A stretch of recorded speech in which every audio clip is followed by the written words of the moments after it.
काशी से विद्वान पंडित जी पढ़ करके चले। बड़ा अद्भुत, हम तो हंस हंस के पेट में दर्द हो गया। विद्वान पंडित जी चले काशी से भागवत जी पढ़कर, तो क्या करें, विद्वान बिल्कुल वेदांत व्याकरण में सब पंडित जैसा जबरदस्त। ट्रेन में जा रही,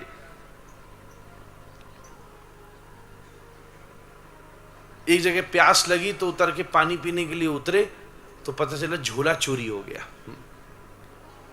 अब क्या करें, जैसे तैसे ट्रेन में बैठे, टीटी को समझाया, अरे हम बहुत बड़े महामहोपाध्याय पंडित प्रवर, न्याय वेदांत वैशेषिक व्याकरण के पंडित। टीटी बोले ये सब से टिकट थोड़ी ना आती है महाराज, आप उतरिए। ट्रेन से उतरवा दिया। अब पंडित जी बड़े परेशान, क्या करें, घर जाने की स्थिति खराब, 2 रुपया जेब में नहीं, झोला चोरी अलग हो गया, ट्रेन से और उतार दिया गया, करें तो करें क्या। ट्रेन एक जगह आउटर से पे रुकी, छोटा सा स्टेशन था, गांव देहात का, वहीं उतार दिया, उतरिए यहाँ। वो कहे भाई थोड़ा तो आगे जाना, बोले नहीं नहीं मेरी नौकरी का सवाल है। अच्छा ठीक है। अब त्यागी पंडित उतर गए, अब करें तो करें क्या, सोची घर जाऊं कैसे। एक बार तो मन किया किसी से मांगू, अरे गुरुजी ने पढ़ाया था ज्ञान सबसे बड़ा बल है, मेरे पास ज्ञान भागवत जी का, भागवत जी बांचूंगा। कुछ गांव में अंदर गए, 10-20 घर थे, बोले बताइए गांव के मुखिया जी कौन से। तो पहुंचे मुखिया जी के पास, मुखिया जी बैठे थे, मोटी तौंद मुखिया जी की, भीषण स्वरूप। पास जाके बोले महाराज भागवत सुन लो, भागवत थोड़ी सी भागवत तो सुन लो। क्या भागवत, भागवत है नहीं, चलो जी भागो यहां से, भागो। हाँ। वो मुखिया क्या मालूम क्या भागवत होती है। डांट फटकार के मुखिया ने भगा दिया पंडित जी को। छोटे बच्चे थे, और छोटे बच्चों में मुश्किल होती है कि वो शब्द पकड़ लें कोई तो दोहराते रहेंगे। काका भागवत सुना, काका भागवत, काका भागवत, का पीछे लग गए। मुखिया ने, पंडित जी जा रहे थे, फिर बुलवाया, अरे क्या आफत लगा दी मेरे पीछे है? बच्चे प्राण खाए जा रहे हैं, बच्चे भागवत भागवत भागवत, क्या सुना भागवत। हाँ ठीक। पंडित जी बड़े खुश हुए, चलो कोई बात नहीं, क्षमा करना ब्राह्मण का धर्म होता है, छोड़ो कोई बात नहीं। बढ़िया आसन के ऊपर, शिला के ऊपर बैठ गए। यही टाइम था ठीक 2 बजे का।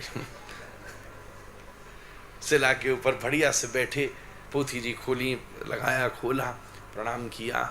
अब मन में सोचे एक बार तो 2 मिनट रुकेगा, कोई आएगा, पूजन करेगा, माला चढ़ाएगा। फिर मनी में आया 10-20 रुपया तो उसी में मिल जाएंगे, पर उन्हें क्या पता होगी यहाँ तो सिस्टम ही खराब है। फिर सोचे यार छोड़ो, पहले दिन कथा सुनाऊंगा, मन द्रवित होगा, तब काम बनेगी, कौन पूजन करेगा। तो बेचारे खुद ही झोला में चढ़े हुए फूल लाए थे काशी के विश्वनाथ के, वो खुद ही चढ़ा दिए। चलो कोई बात नहीं, ब्राह्मण तो प्रतिनिधि रूप में पूजन कर सकता है। मनी मन संतोष करके पूजन किया, और फिर आंख बंद करके मंगलाचरण शुरू किया। दोपहरी का समय, और आपको पता है कथा शुरू हो, कोई आए ना आए, परमात्मा आए ना आए, नींद जरूर आएगी महाराज।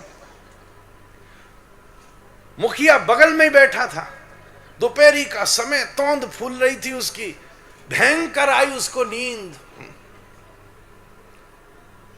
और मैं बैठा था, पंडित जी भी जहां उसके सोने का समय स्थान था, तो मुखिया भी तुरंत पसरते पसरते पंडित जी की गोदी में सिर धर के लेट गया। तुम भागवत जारी रखो। ए बच्चा सुन, बच्चा भागवत देख रहा, बच्चा सब गामा करके ढेक ढक के सब माताएं आ गई। ये सुन, अरे मुखिया जी उठो उठो, भागवत जी शुरू हो रही है, उठो, ऐसे नहीं करते। हाँ हाँ हाँ हाँ हाँ हाँ, फिर सो गए। भयंकर नींद चढ़ रही महाराज। जो 40 साल से दोपहर में 2:30 बजे सो रहा हो, उसके दिमाग में कोई सूझ सकती है।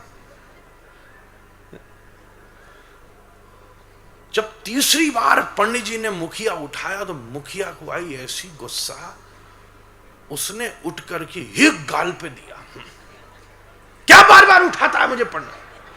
अब तो पंडित जी को आई गुस्सा, बोले है गई भागवत। अब तो उनने पोथी बटोरी, उठ के खड़े हुए, साथ में अपना ब्रह्मदंड था दुबे जी जैसा, सोचे थे अपने आप को ब्रह्म ज्ञानी, घुमा के एक दिया मुखिया में। हंस लो, कुछ नहीं, प्राणायाम होता उसमें भी। एक दिया, मुखिया ने देखा तो उसने एक घूसा इधर से दिया, उधर से दूसरा घूसा उसे दिया, दोनों में गुत्थम गुत्था, ऊपर से नीचे गिरे, गांव वाले इकट्ठे हो गए, शुरू हो गई भागवत। आ गई भागवत, आ गई भागवत, आ गई वो भागवत आ गई भाई।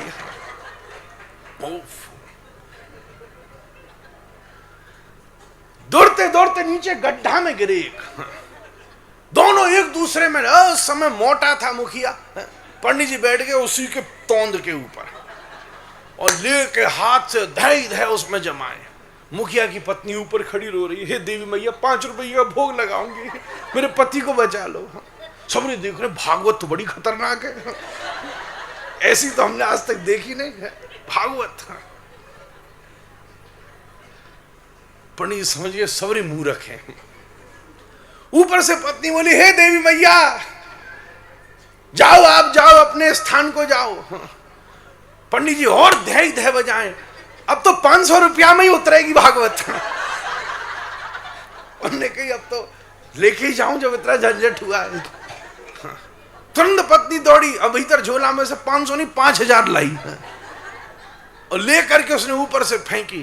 पंडित जी ने 2-4 और दिए मुखिया में, बेचारे जबड़ा सुझा दिया महाराज, सुझा के एकदम 5000 की नोट के झोला लेके भागे पंडित जी। थोड़ी देर में मुखिया पड़ा रहा, 1-1.5 घंटा तो नीचे ही। फिर तो लोग डरे, छुए कि नहीं छुए इसको, भागवत इसमें घुसी हुई है अभी, निकलेगी कि नहीं निकलेगी। सबरे कला मंडी खा के नीचे उतरे, पकड़ पुकर के पानी आनी छीटा मार के ऊपर लाए, हो दवाई पट्टी करी, खिलाया खुलूया, मुखिया को बिठाया। 10-20 बूढ़े बुजुर्ग आ गए, वाह मुखिया जी बहुत तुम पे, पर जो भी कहो भैया भागवत तो तुमने करा ही ली एक बार। और करो सो जो मर्जी करो, भागवत तो हो ही गई भाई, खानदान तर गया तुम्हारा, कमाल कर दिया मुखिया तुमने यार, कोई गांव में नहीं करा पाया आज तक। हाँ भागवत हो गई,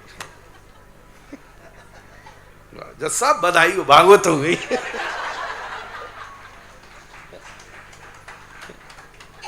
आनंद आ गया महाराज। चलो हाँ क्या कह रही है मैया, क्या कहती है, हमको तो सुना कुछ है, क्या कह रही है? हाँ? हाँ?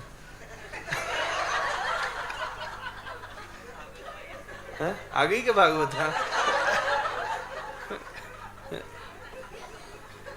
क्या कह रही है?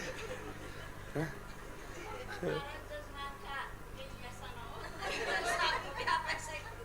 ओ यूं कह रही है आपका हाल ऐसे नहीं हो कहीं। हाँ? बात ऐसी है, वहां मुखिया मोटा था, पंडित जी पतले थे, यहाँ मामला उल्टा।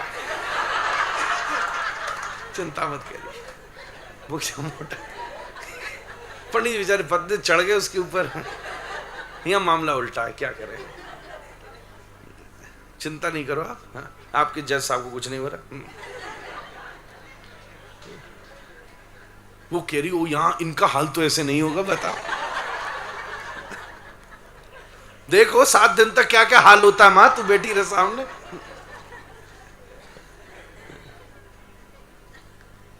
हो गई भागवत महाराज। पता नहीं कौन सी आज भगवान ने कृपा की है, सब आनंद से बैठे और इस बात की प्रसन्नता है, क्योंकि जब सब आनंद से आ जाते तभी तो नंद के घर भी आनंद होता महाराज।